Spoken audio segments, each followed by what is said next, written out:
Hope versus despair. It's the central theme of Danganronpa, and also the main basis behind the conflicts within the series. Danganronpa 3, The End of Hope's Peak High School concludes the Hope's Peak arc of the series, ending the war between hope and despair for the former students of Hope's Peak Academy and the current members of Future Foundation. So I pose a question. Is Danganronpa 3 a satisfying conclusion? Does it fill its audience with hope? Or does it plunge its fanbase into the depths of despair? While going through the anime's reception, I asked myself this question because it seems to be more polarizing than anything.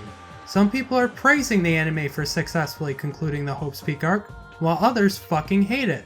Then there's the smaller third camp who ironically like the English dub because of how bad it is. Dear boy. Glasses McDorkface! My body is ready! I will kill you in the name of deliciousness. Welcome back! We miss you! Ma'am. Naturally, I would gravitate towards the third camp because of my penchant for dumb bullshit. Get high! However, since I care about this series, my feelings towards Danganronpa 3 are somewhat mixed. I did enjoy Danganronpa 3 overall, but at the same time I also think it has some glaring issues. But in order to effectively talk about Danganronpa 3, I'll have to issue a spoiler warning. If you haven't played the Danganronpa games or watched the anime yet, I highly recommend you do, because this discussion will have major spoilers regarding both. So without further hesitation,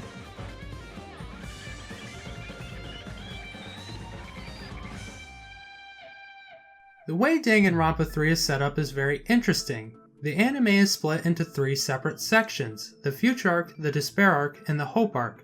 The Future Arc starts out with the members of Future Foundation discussing the fate of Makoto Naegi for his actions in hiding the remnants of despair in Danganronpa 2. Not too long after though, the members are all ambushed and subjected to a killing game orchestrated by a shadowy mastermind. The Despair Arc on the other hand follows the cast of Danganronpa 2 before they became remnants of despair. It details events previous Danganronpa games have alluded to but not necessarily shown, the most important ones being the start of the tragedy and the corruption of the cast by Junko Enoshima. Finally, both arcs converge into the Hope Arc, which acts as the overall conclusion for the series. By having the events of Despair give important backstory and context to the characters and situations of Future, and vice versa, both arcs play really well off of each other. It sets up a good way to develop the members of Future Foundation and Future, while most of the characters in Despair can fall back on the enormous amounts of character development from the previous Danganronpa games. Unfortunately, some characters in the Future Arc don't appear in the Despair Arc and end up getting underdeveloped because they get killed off too early in the killing game, which is something I have yet to actually elaborate on. The Future Arc sets up a killing game, which is nothing new for the series, but there is a twist. Unlike the previous games where each participant was able to kill someone else, and then class trials were hosted afterwards to determine the killer, the final killing game sets up one attacker who is a supposed traitor in Future Foundation. To end the game, the group's goal is to single out and stop the attacker from killing people at set intervals when everyone but the attacker is incapacitated. In addition, each person has a rule they have to abide by or else a lethal poison will be administered into them.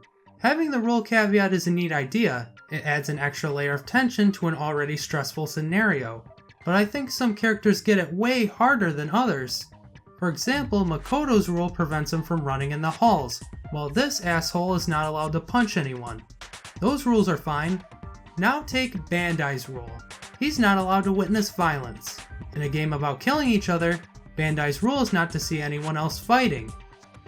I'm sorry buddy, you got a raw deal. Characters like him and Gozo get killed off pretty early on and get almost no character development because of it. At least Gozo makes a very strong impression with the very little screen time he has, but it would have been nice to see all the characters get some development. For the Future Foundation members that do receive adequate development, Kyosuke Munakata, Juzo Sakakura, and Chisa Yukizomi are the most well developed of the entire cast. The relationship is one of tragedy brought on by the rise of despair. Each is shown to have fallen into some form of despair as the plot unravels, with Munakata's fall from his pillar of hope being the most arduous of the 3. Where Sakakura and Chisa were directly brought into despair by Junko herself, Munakata's warpath to eliminate despair at any and all cost in the name of hope is truly despair in itself. His warped views towards despair and hope serve as a contrast to Makoto's ideology, while Chisa's death as the first victim of the killing game provides the cherry on top of the despair sundae Munakata has unintentionally made for himself. Regardless, Chisa's death commences the final killing game, and with that, the members of Future Foundation are subsequently killed off one by one. some in ways that really toy with the viewer's emotions, may I add. No. No way. You have got to be kidding me. They killed Asahina. Oh, alright. You got me there, Danganronpa 3. You get 1. God damn it. Good thing Asahina's okay. Swimmer Girl is the best, am I right? So as the bodies start piling up, the possible identity of the mastermind shifts around a number of times, keeping the viewer constantly guessing. At one point, even Monica from Ultra Despair Girls is built up as the mastermind. She gets an entire episode only to dismiss the notion she was ever the mastermind to begin with, and then she blasts off into space. I wish I was exaggerating there. I guess at some point they had to bring up Ultra Despair Girls because that game happened. Say what you will about the game, but Monica's cold, calculating, manipulative personality makes her a good villain. Her inclusion in the anime, though, seems forced. I feel the only reason she's there is just to provide closure for Ultra Despair Girls since she has little actual bearing on the overall plot. She does, however, end up leaving a foreboding message before her departure. She warns one of the survivors from the killing school life will die as a result of Makoto's actions. Man, the future arc sure does love its twists, especially since the main twists have still yet to be revealed.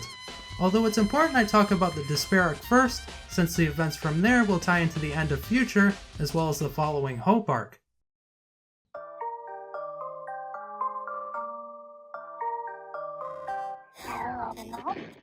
On the Despair side of things, the arc starts out a lot more jovial than Future, then eventually sinks into despair as it progresses. This is the exact opposite of Future's bleak tone, moving forward towards hope as important revelations occur. In Despair, the arc gives a primary background on the events leading up to and including the tragedy, such as the killing of the Hope's Peak Academy Student Council, the mass suicide of the Reserve Course, and it even goes so far as to include the Twilight Syndrome murder case from Case 2 of Danganronpa 2. I wish they would have gone into more detail on the actual case.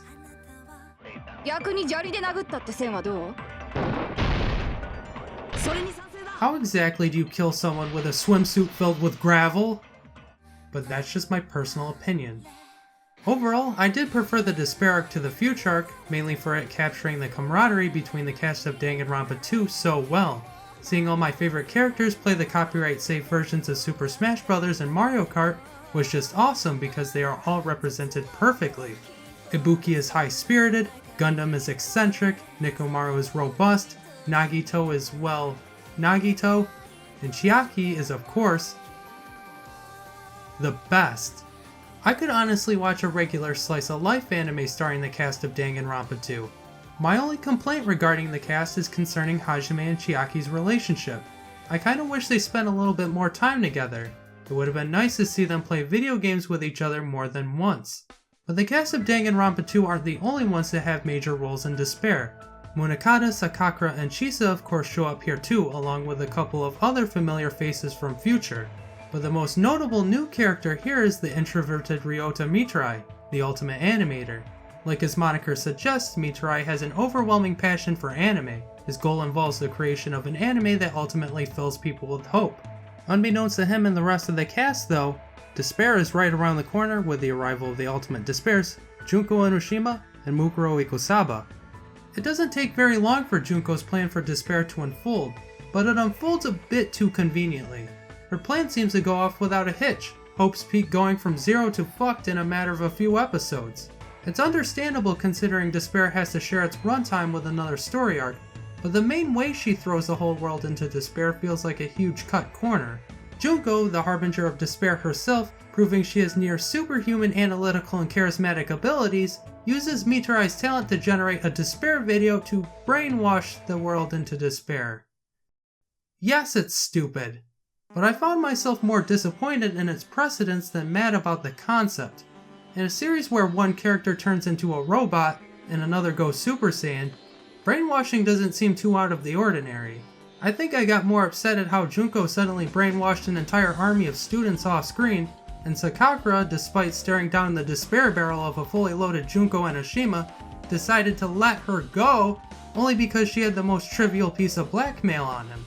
When it came time for the Danganronpa 2 cast to fall to despair, I thought the way they were brainwashed was actually a fine alternative compared to the way everyone wanted it to happen, because even I found myself wallowing in despair after that. All that leaves us with is Mitrai, the ultimate animator who once aspired to make anime for the purposes of hope, has now unintentionally allowed despair to flow into the world through the Despair video, which provides the definite link back to the Future Arc. In the Future Arc, it's revealed the Despair video plays a major part in the killing game. As it turns out, the victim said to have been killed by the attacker actually committed suicide. There was never an attacker to begin with. They instead killed themselves after watching the Despair video, and the mastermind behind all this was the leader of Future Foundation, Kazuo Tengen. The killing game was all a ploy to push Mitrai over the edge so he could use his talent to broadcast a brainwashing hope video to the world. However, this revelation comes a little too late, as Mitrai is actually following through with Tengen's crazy plan, and Kyoko has fallen victim to her rule by allowing Makoto to live past the 4th time limit. This is when the brainwashing part gets even sillier, because Mitrai, already having a pre-made video of a kaleidoscope gif, uses it to instantly brainwash his way into being the final antagonist. Up until now, I've liked the twist in the Future Arc, but this one's a bit too convoluted for its own good. But if you think Makoto will let Mitrai brainwash the world into a hollow sense of hope, then I wouldn't hold your breath. It's the cast of Danganronpa 2 that talked Mitrai down from brainwashing the world. Not just the survivors of the killing school trip, but the entire cast less Chiaki. What the hell?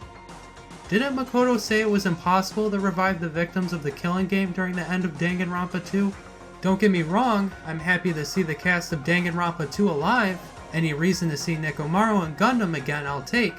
They are the best after all. But you have to ask yourself, what was the point of Danganronpa 2? Was it just to establish all these fun, great characters in a happy island adventure? Or was it the idea of using hope to overcome overwhelming despair despite the tragic deaths of all these amazing characters? The Hope arc seems to backpedal on that in a way that's just meant for fan service. Might as well have the cast of Danganronpa 1 come back too. Granted, this makes a lot more sense because you can make the argument Izuru Kamakura used his many talents to revive the comatose cast, but it still makes it feel like the events of Danganronpa 2 didn't matter. Though when you mention backpedaling, I would be remiss if I didn't bring up the final twist of Danganronpa 3. Before her rule was broken, Kyoko took an inhibitor Seiko produced to slow the effects of the poison. Mikan using her talent as the ultimate nurse revived Kyoko, proving once and for all, Mikan is truly the best. Remember when I said you get one Danganronpa 3? What was the point of Kyoko's death only to bring her back in the end? Was it only so Makoto could experience loss similar to Munakata's loss of Chisa for a short time? I like Kyoko just as much as everyone else. She is the... But if you're gonna kill her off, you should commit to that decision. And if you really didn't want to kill her off, then have Yasuhiro die instead. He doesn't have anything better to do. Like I said in the beginning, overall I did like Danganronpa 3, but when everything in the end started to come together, that's where it started to fall apart for me. So I go back to my original question. Is Danganronpa 3 a satisfying conclusion? Well, that depends on your standards for satisfaction. Are you a person who ultimately wants a happy ending, accompanied by cheesy pop rock music? Then yes, you probably are satisfied with Danganronpa 3. However, are you a person who wants the ending to reflect what has been built up in the series thus far? Then no, Danganronpa 3 is probably not a fully satisfying conclusion. In my opinion, I think Danganronpa 3 is far from a terrible anime, but it's also not a 100% fitting end to the story of Hope's Peak.